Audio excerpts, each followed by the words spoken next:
In the Bible story, Abram to Abraham, there's so many different symbolic things that go on. I just feel like I wanted to share a couple different points that better help me understand the Bible, and I hope better help other people understand the Bible as well. So the reason why Abraham's name changes from Abram to Abraham is because the H is very symbolic in mysticism. And the reason why, if you've ever heard somebody Jewish speak, they might say the word l'chaim. And I'm sorry if I'm not saying it correctly, but I did the best I could. And the H is very symbolic of aspirating or breathing, like the you have to give a breath in order to take a breath. Kind of going back to you need to be the giver in order to receive, right? But there's an important Bible verse in Genesis chapter 2, verse 7, and it says, "And the Lord God formed man of the dust of the ground and breathed into his nostrils the breath of life, and man became a living soul." So the breath is very symbolic of keeping man or giving man life, right? Giving reality to his flesh, to his body, giving him the animation in which will personify his character, really give him existence. Because without a personality, you're just this shell of a body, right? And that's when the soul comes into play. So that's why the H is very important, because as soon as Abram fulfills God's covenant for him, saying, hey, you need to come to Canaan, when he's in Haran, and he listens to him, it's symbolic of you listening to your intuition when you're in a place of hesitation and a standstill. The city of Haran actually translates to parched. And when you're parched in your spirit, it's because you're not listening to it, right? You're not listening to your guidance. God came to Abram when he was 75. 7 in the Bible means spiritual intervention in this context, at least in my opinion. There's different ways to understand it, but this is what I'm going to say for this story. And 5 is symbolic of your 5 senses. Characters can either transcend their 5 senses or descend from their 5 senses and fall victim to it. When you transcend your 5 senses, it means you're not duped by your 3D reality. Anybody who's into manifestation or the manifestation community, it says don't quibble, don't waver. And what does that mean? It means when you let your 3D world that you see with your 2 eyes get to the best of you, so then you have an emotional reaction that projects lack, which will then in turn prevent your manifestation from coming. When you don't react to your 3D world, when you remain okay, when you remain I am, right? Jesus Christ said, I am that I am. When you are in I am state, you're transcending your 5 senses and you're resurrecting from your body. You're seeing beyond your body. That's what resurrection is. You die before you die. You don't physically die. You just observe your mind and recognize, whoa, those crazy thoughts, I'm witnessing them for the first time. Who created all of those?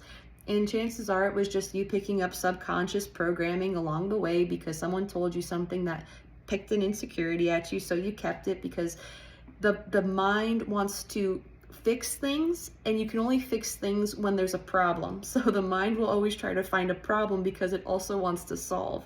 But when you can witness that, you can take no part and no thought in needing to fix anything when you don't need to, okay?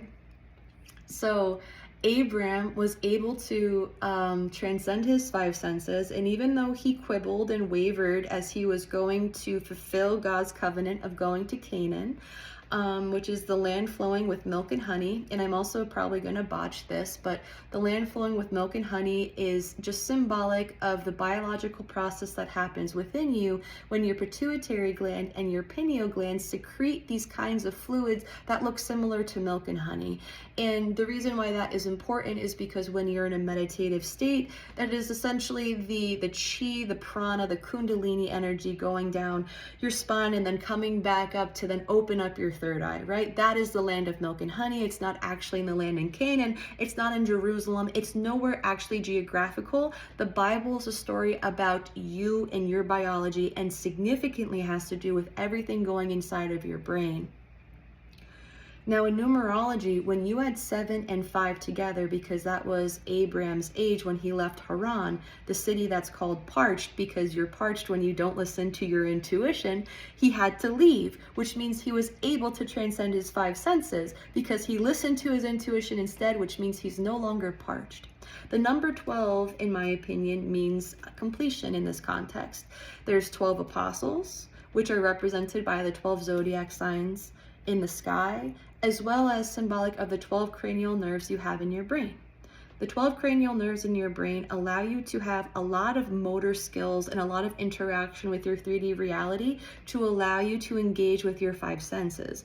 When you can transcend your 5 senses, that's when you're in resurrection, right?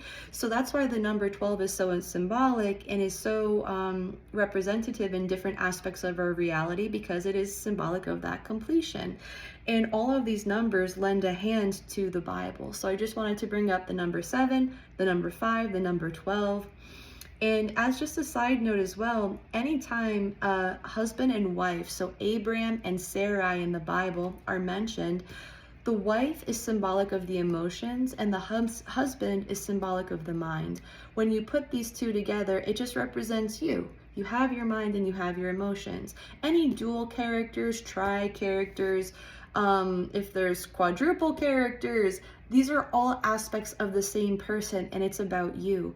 The entire generations of the Bible are just symbolic of the different generations you have within your time span while you're here. You're different when you were 5 from when you were 10, from when you were 15. You matured, you've learned from your mistakes, you've fell from grace and you've risen from grace, and then you finally get to this point, or at least it's seemingly so, where you really feel at home with yourself. You finally really have that resurrection, right? And I mean, maybe that's a little controversial to say, but it's also symbolic of reaching that Jesus Christ figure where you're just like, I'm gonna let everything go, and I am that I am, and all is well. And that's a lot easier said than done, but to an extent, it can be symbolic of that. The Bible is a psychological drama about you and your development to gaining clarity in your consciousness.